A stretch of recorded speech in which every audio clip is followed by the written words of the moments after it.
Hello everyone, Phil Rowley here and welcome to my fly tying bench. Today I'm rocking it old school a bit. I'm going to show you how to tie one of my favorite dragonfly nymph patterns, the Guinea Dragon, featuring good old chenille. Remember that material? Well, it still works today, so if you want a good dragonfly nymph, stick around and I'll show you how to tie it. And if you like this video, be sure to give it a like, subscribe to my channel, and if you want to get notifications about future videos, hit that bell as well. And of course, if you check out the comments section below the video, that's where you'll find the recipes and links to the materials and tools I used on today's video.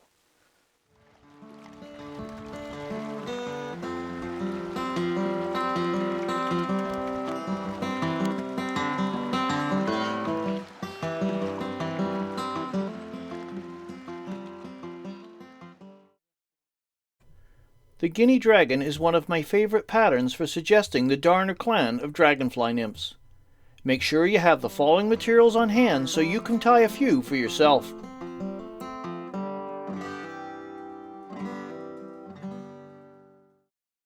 So I'm now going to tie you a dragonfly nymph pattern called the Guinea Dragon. It was a fly designed by Kevin Longard, a British Columbia tyer. Used to run a company called Skagit River Flies, I think. He did a video, Flies of BC, old VHS tape, and this is kind of rocking it old school pattern, using more older traditional materials, but it's still a deadly little dragonfly and it's relatively easy to tie. So let's get at it. Into the jaws of the vise, I've placed a Daiichi 1730. This is a 3 extra long bench shank nymph hook. When Kevin first demonstrated the fly, he used to take a long shanked 3XL hook and bend it to this configuration, but Daiichi makes it easy for us by doing it for us. So we're just going to attach our tying thread, and I'm going to attach the tying thread right at the sort of hump, if you will. And the reason I do this is it's just going to help me with my proportions, because this hump is a great proportional goalpost for you, because you want to make sure the body is from the hump back and the thorax and head area of this nymph is from the hump forward, so that hump helps do that. So I'm just starting my tying thread right there at that hump, covering the rear half of the shank and then bringing it back up a ways. And then we're going to tie in a little tail of peacock curl to imitate the little spiky tail. Look closely at the back end of a darner dragonfly nymph, which is what this fly imitates. It's got a little spiky tail. So I've just got 3 peacock curl fibers. Excuse my band-aided thumb. I beat it up. And I've just tied those 3 strands in, and I'm just going to fold the front portion of where I tied in the peacock curl, fold them back over, so turn 3 into 6. And then I'm just going to come up just by the bend of the hook and trim them off. So I've got this stubby little tail. Now we're going to build an underbody to give the fly a little bit of bulk. But when we build the underbody, we don't want to wrap the materials around the shank, because that can, if you build it up too much, will obscure the hook gape and affect the ability of this fly to hook fish. So what we're going to use, I'm going to build an underbody out of, this is Fentex yarn or poly yarn. A complementary color. It's kind of a greenish color. It's not really going to be seen. So what I've done is I've doubled a length of poly yarn. This is probably, it's a good 6-8 inches of yarn. I've doubled. I'm going to tie in one end right just back from the hump. I'm going to tie in the other end on the other side, and I'll roll the vise over and show you what I mean, because I'll actually form the body this way. So I've got this tied in. I can clean up that tying area as we progress. Get that all tied in. Little stub sticking out there. Again, this is an underbody, so I'm probably getting a little more conscious of it than I should. And now what we're going to do is I've got my, off camera, I've got my thumb and forefingers keeping the 2 strands apart, and I'm just going to come in and with my tying thread secure the poly yarn down the sides to the base of the tail, being mindful of that hook point. And then I'm going to advance the thread forward, fold, transfer, fold, and secure it. And my goal here is to secure the yarn down the sides of the fly. I'm going to build up the body, the underbody bulk, and fold this down the sides one more time. Just capture it like this, keeping in mindful. Is on this number 6, which is probably the size I tie it most often. 6s and 8s for the fall. And then we'll take the last 2 strands and pull those over the top.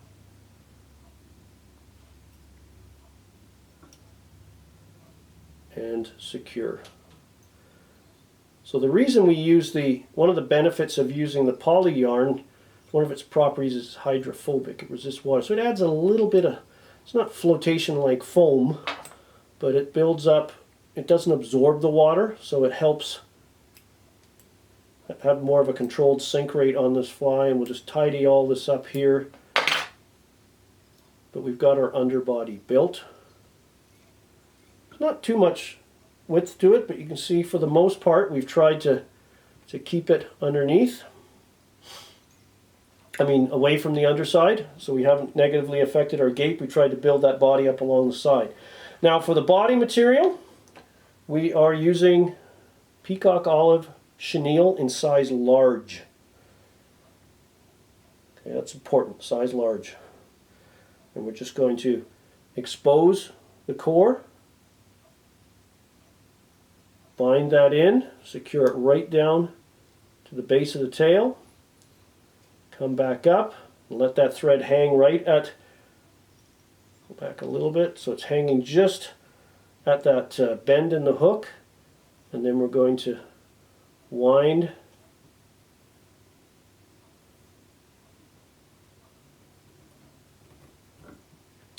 our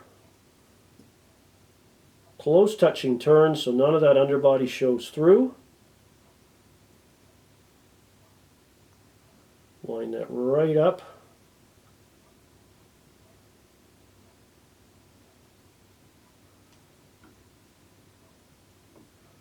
I'm going to ride vertically.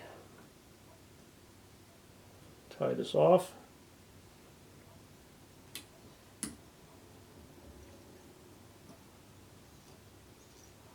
Trim away the excess. And now you're going to come in and you can trim the fibers flush on top and bottom. Just be careful you roll it over. And that helps, again, keep that hook gape clear and also suggests the hourglass shape of the darner's body. But you don't want to make it too thick. Even though they're a big bug, they are not big and round. At least this style isn't. And you've got the body form, that short little stubby tail sticking out the back end there. Okay, and for the first set of legs, we're going to use some Guinea dyed olive. And we're just going to tie this in, wet fly style, so with the most prominently marked markings facing the front. Leave a little bit of the stem exposed when you tie it in so you can really aim the feather. And we're just going to secure that in place.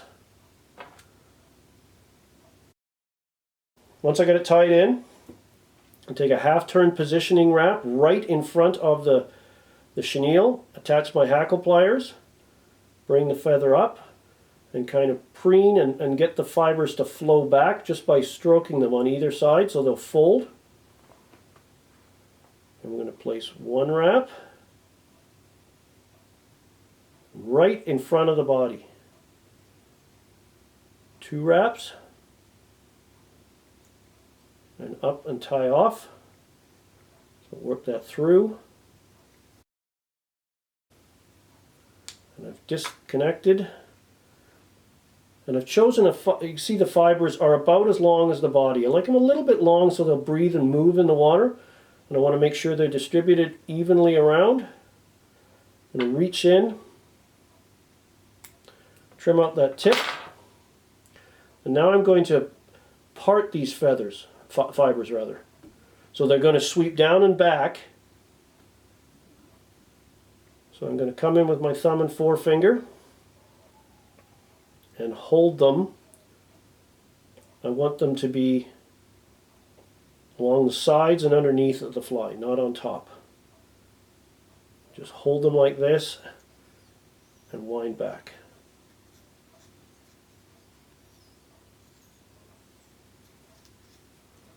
Like so. And make sure that they're nice and evenly distributed around. You can even come in with a toothbrush and brush everything out. They flow evenly. You can give them a little bit of a pinch. And now we're going to tie in the thorax, and the thorax is the same as the body. It's just the peacock green chenille large. Expose that core. Get that bound in place. And what you want to do is go about 2 eye widths back from the hook eye. And we're just going to start winding and hold those fibers in, and actually wind, if you can, and almost wind back a little bit onto those fibers, and that's going to help further lock and protect the tie-off point.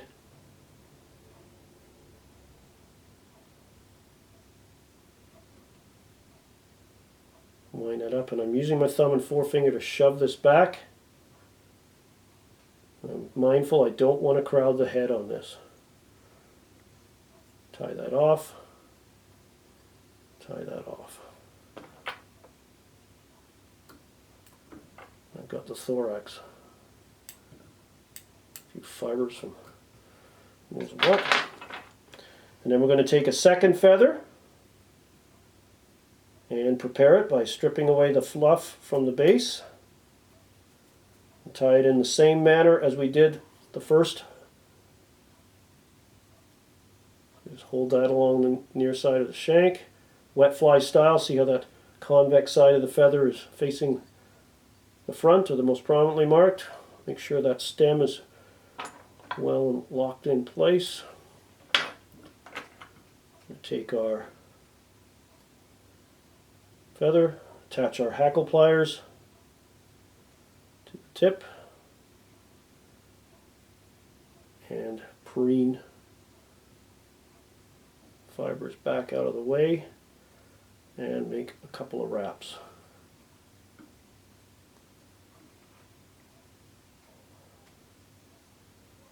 Zigzag our thread through, nip out that tip, and just like we did on the first set of legs, we're going to divide the hackle fibers, come in with our thumb and forefinger, and hold everything back out of the way. Wind that thread back.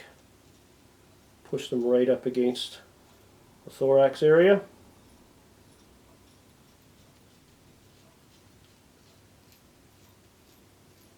Build that up. Make sure they're distributed nice and neatly. I'm going to give those a pinch. That'll help flow them down.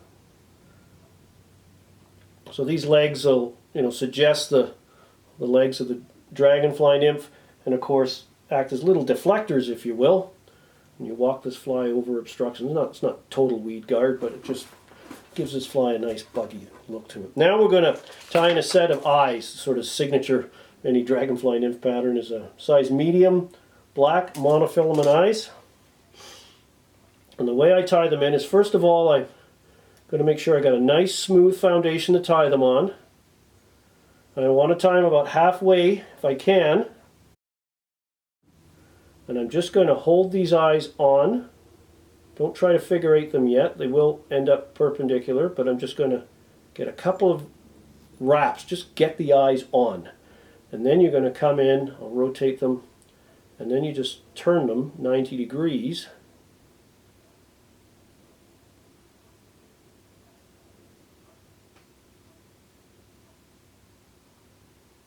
And then these figure 8 wraps to lock them in. So get them on, then rotate them 90 degrees to the perpendicular position where they're finished. If you try and lash them on in this position, it's hard to hold them, but by just getting them on this way and then turning them once you've got the initial thread wraps to capture them, you'll find it a lot easier. Now all we're going to do is dub ahead, in and around, and you can use any different type of dubbing you want, or rabbit. I'm going to use some Arizona synthetic peacock. So I'm just going to twist, a little hard with a band-aid, but just pinch and twist on. This is kind of a coarse dubbing, so less is actually more efficient. And I'm just sort of patting this on. A little bit of moisture on your fingers helps. And all we're going to do is basically work that dubbing in and around the eyes. So I think we need a little bit more here, so I've just moistened my fingers. Get a little challenging with a band-aid on your thumb. Alright, a little bit more. We'll just behind and in and around, just build up that buggy little head. And then all that's left to do, a little super glue on the thread.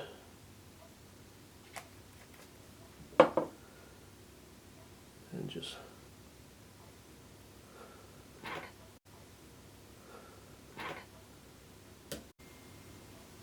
build whip finish, and your Guinea Dragon is done.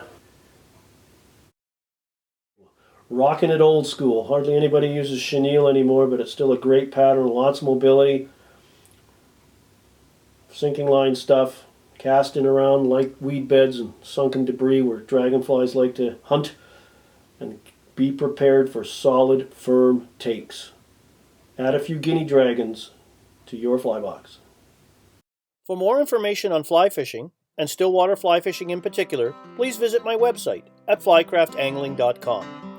Here you will find fishing tips, fly patterns, articles, information regarding my seminars and schools, along with links to my blog and mine and Brian Chan's online Stillwater Fly Fishing store.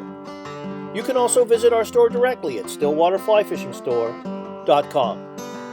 While you're visiting my site, please join my mailing list to receive my educational newsletters. You can also follow me through my social media channels.